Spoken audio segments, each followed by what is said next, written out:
Start करते video को।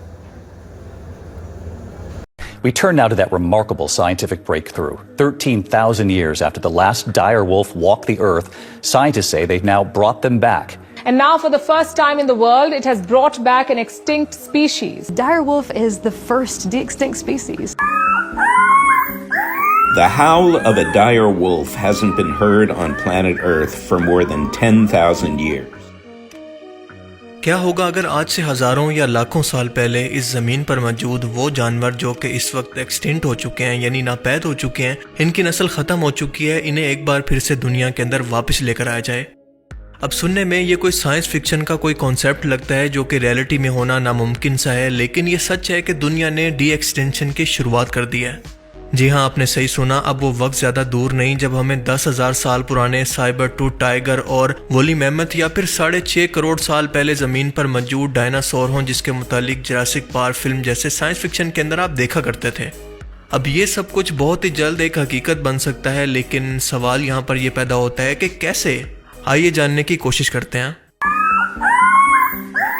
ये जो 2 क्यूट 6 माह के भेड़िए के बच्चे आप देख रहे हैं, ये कोई आम भेड़िया नहीं, बल्कि इंसानों ने इनके हॉल करने की आवाज़ें आखिरी बार 12,500 साल पहले सुनी थी, क्योंकि इसके बाद ये नापैद हो गए। इस भेड़िए का नाम था डायर वुल्फ और इनके जिस्म पर मौजूद ये फर इसी सर्दी को बर्दाश्त करने के लिए थे। ये आम भेड़िए से साइज के अंदर बहुत बड़े थे। जैसा कि अगर आपने HBO की game of the throne series देखी है तो इनके अंदर इनकी एक झलक दिखाई गई है कि ये कितना खतरनाक शिकारी थे। और ये जानवर 35 से 25 लाख साल पहले पैदा हुआ था, जिसके आखिरी फॉसिल हमें 13,000 साल पहले के मिले हैं, यानी स्टोन एज के ज़माने के, जब इंसान पत्थर के दौर में था। अमरीकी रियासत टेक्सास के शहर डेलस के अंदर 2000 एकड़ के एक नामालूम वीरान जगह पर ज़मीन से 10 फीट नीचे फेंसिस, गार्ड्स और ड्रोन्स की निगरानी के अंदर साइंटिस्ट के दावे के मुताबिक 12,000 साल पहले ख़त्म हो चुकी भेड़ियों की एक नस्ल के 2 बच्चे इस वक्त वहाँ पर मौजूद हैं। और इनके मुतालिक सबसे हैरत की बात यह है कि इनको खुद नेचर ने नहीं बनाया, बल्कि उसने तो इनको ख़त्म कर दिया था, लेकिन इंसानों ने इसके खिलाफ चाहकर इनको दोबारा बनाया है। अमेरिकन कंपनी कोलोसल बायोसाइंसेज ने इस डायर वुल्फ के 13,000 साल पुराने दांत और इसके 72,000 साल पुराने स्कल से इसका DNA लेकर इसके जीन्स को ग्रे वुल्फ के जीन्स के अंदर डालकर बदलने की कोशिश की। और इस दौरान इन्होंने 14 हिस्सों के अंदर 20% जीन्स को एडिट किया और एक नई किस्म की हाइब्रिड को तैयार किया, एक नई किस्म के जानवर को बनाया जो कि ओरिजिनल डायर वुल्फ की असली नकल तो नहीं, बल्कि इन दोनों यानी ग्रे वुल्फ और डायर वुल्फ का मिक्सचर है। दरअसल सच तो ये है कि साइंटिस्ट को अभी ये पता चला है कि ये मुकम्मल भेड़िया था ही नहीं, बल्कि इसकी नस्ल तो शिकारी कुत्तों के या फिर घरेलू कुत्तों के ज्यादा करीब है, क्योंकि आप जानते हैं कि कुत्ते भी भेड़ियों से इवॉल्व होकर एक अलग नस्ल बने थे। और यही वजह है कि साइंटिस्ट जिनके बारे में डायर वुल्फ होने का दावा कर रहे हैं, दरअसल ये आम कुत्तों की कोख से ही पैदा किए गए हैं। एवोल्यूशन या फिर इर्तिकाई तौर पर देखें तो डायर वुल्फ और ग्रे वुल्फ का ताल्लुक तकरीबन 60 लाख साल पहले ख़त्म हो गया था और डायर वुल्फ के जीन्स ने एक अलग नस्ल बनाई थी जो कि आज के घरेलू या फिर शिकारी कुत्तों की नस्ल बनती है। 100% साइंटिफिकली तौर पर यह डायर वुल्फ नहीं कहलाए जा सकते, बल्कि ग्रे वुल्फ का एवोल्यूशन इनको कहा जा सकता है। और इस जीन्स एडिट के लिए ग्रे वुल्फ को इस्तेमाल करने के पीछे वजह यह है कि इनका 95.5% DNA डायर वुल्फ से मिलता जुलता है। इस काम के लिए क्रिस्पर केस टेक्नोलॉजी का इस्तेमाल किया जाता है, जिसके अंदर एक जानवर के DNA के अंदर कुछ जीन्स को बदला जाता है, जिससे इस जानवर की फिजिकल अपीयरेंस और इसकी खसूसियात को तो बदला जा सकता है, लेकिन इसको टोटली एक नया जानवर नहीं कहा जा सकता। वैसे अगर देखा जाए तो ये बहुत बड़ी कामयाबी और शुरुआत है, क्योंकि ये वो शिकारी था जो कि अपने टाइम के अंदर नॉर्थ अमेरिका और साउथ अमेरिका की ज़मीन पर राज किया करता, क्योंकि इसकी बड़ी जिसामत, इसकी ताकत, इसके बड़े बड़े पंजे, बड़े बड़े दांत दरअसल डोमिनेशन के लिए बने थे। कोलोसल बायोसाइंस का कहना है कि अगर ये एक्सपेरिमेंट कामयाब रहता है और ये जानवर बिना किसी कॉम्प्लिकेशन के जवानी तक पहुंच जाते हैं, बीमार नहीं होते, तो ये एक नए एरा की शुरुआत होगी, क्योंकि इसके बाद हर उस जानवर को वापस लाने की कोशिश की जाएगी जिसका भी DNA थोड़ी भी सही हालत के अंदर मौजूद हो और इसका कोई भी करीबी रिश्तेदार अभी भी दुनिया के अंदर जिंदा हो। मिसाल के तौर पर अगर हमें डायनासोर्स को दुनिया में वापस लाना है तो इनका सबसे करीबी रिश्तेदार जो इस वक्त मौजूद है वो है चिकन। तस्मानियन टाइगर को आज के दौर के टाइगर के जरिए और वोली मैमथ को मौजूदा अफ्रीकन हाथी के जरिए वापस लाना मुमकिन होगा। पर इस सो कॉल्ड कामयाबी ने बहुत सारे एथिकल सवालों को भी जन्म दिया है, क्योंकि इसकी कीमत, इसकी ज़रूरत और इसके नताइज पर बहस करना इंतहाई ज़रूरी है।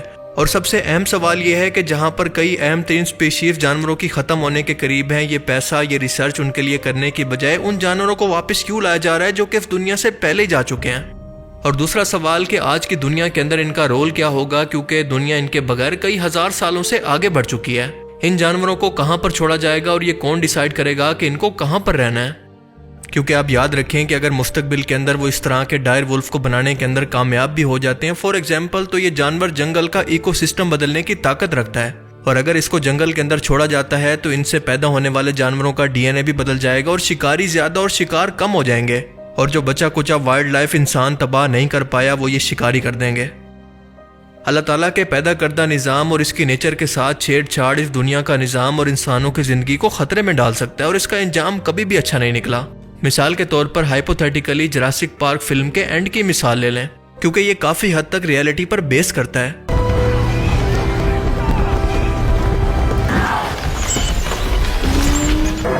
और सबसे अहम सवाल यह है कि इस सब की आखिर ज़रूरत ही क्या है, इनको क्यों बनाया जा रहा है, और अगर इसको जुरासिक पार्क की तरह लोगों के सामने एक एंटरटेनमेंट के लिए पेश करना है तो ये जिंदा जान के साथ कितनी बड़ी नाइंसाफ़ी है। और अगर इनके पैदा होने के बाद इनकी मौत तक इनको कैद में ही रखना है तो एक शिकारी के लिए इससे ज़्यादा तकलीफ दे और कुछ नहीं हो सकता।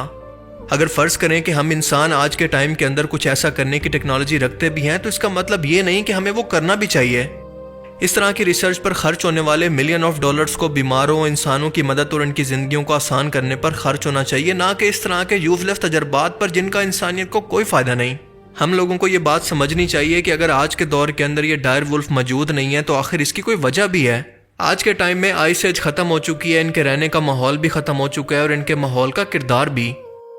अमेरिकी सदर डोनाल्ड ट्रंप ने डायर वुल्फ के पैदा होने के दावे के बाद इंडेंजर्ड स्पीशीज के कानून को ख़त्म करने का ऐलान किया, जिसके मुताबिक जानवरों को तहफ़्फ़ुज़ देना इनकी जिम्मेदारी होती थी। वो जानवर जिनकी नस्ल ख़त्म होने के इंतहाई करीब है, क्योंकि अमेरिका के मुताबिक अब क्योंकि क्रिस्पर केस टेक्नोलॉजी इनको वापस ला सकती है तो लिहाजा इन सब की अब कोई ज़रूरत नहीं। और आपको बताता चलूँ कि अमेरिका ने इसी के मुकाबले में गॉड्स कोड नाम का कानून पास किया है, जिसके मुताबिक अमेरिकन हुकूमत कभी भी बड़े पैमाने पर किसी भी जानवर की नस्ल कुशी कर सकती है, उस खास किस्म के जानवर के रहने की जगह को ख़त्म करके या फिर इसको तबाह करके या वहाँ पर कोई भी आबाद करी करके। अब इस तमाम सूरत हाल को देखकर तो ये अंदाज़ा होता है कि अमेरिका जानबूझकर इंडेंजर्ड स्पीशीज़ के नाम पर जो अरबों डॉलर हर साल खर्च किया करता था उससे बचाने के लिए तमाम ड्रामा कर रहा है, ताकि खुद को इससे बाहर निकाल सके और दूसरी तरफ इस तरह करके वो अपनी रियल स्टेट को भी बढ़ा सकेगा, और वो भी बिना किसी एथिकल रिस्पॉन्सिबिलिटी के। और इसीलिए एक्सपर्ट अब ये सवाल कर रहे हैं कि फ़र्ज़ करें कि अगर हम मुकम्मल तौर पर भी इस तजर्बे के अंदर कामयाब हो जाते हैं और नापैद होने वाले जानवरों को कभी वापस भी ला सकते हैं, तो इसका ये मतलब नहीं कि हमें ये इख्तियार मिल जाता है कि नेचर को जैसे मर्जी तबाह कर सकें। और दूसरी तरफ रिसर्चर्स के मुताबिक कोलोसल बायोसाइंस के मुकम्मल तौर पर डायर वुल्फ को पैदा करने के दावे के अंदर कोई सच्चाई नहीं है, एटलीस्ट अभी तक तो नहीं, लेकिन फ्यूचर के बारे में कुछ नहीं कहा जा सकता। लेकिन आप इस बारे में क्या सोचते हैं, अपनी कीमती राय का इजहार कमेंट सेक्शन में ज़रूर करें। आई होप कि इस वीडियो से आपको बहुत कुछ नया जानने को मिला होगा और ये वीडियो आपको पसंद आया होगा। अगर ये वीडियो आपको अच्छा लगा तो इसे लाइक कीजिए, और अब मैं मिलूंगा आपसे एक ऐसी ही नई इंटरेस्टिंग वीडियो में। तब तक के लिए अपना बहुत सा ख्याल रखिएगा। Thanks for watching this video. अल्लाह हाफिज़।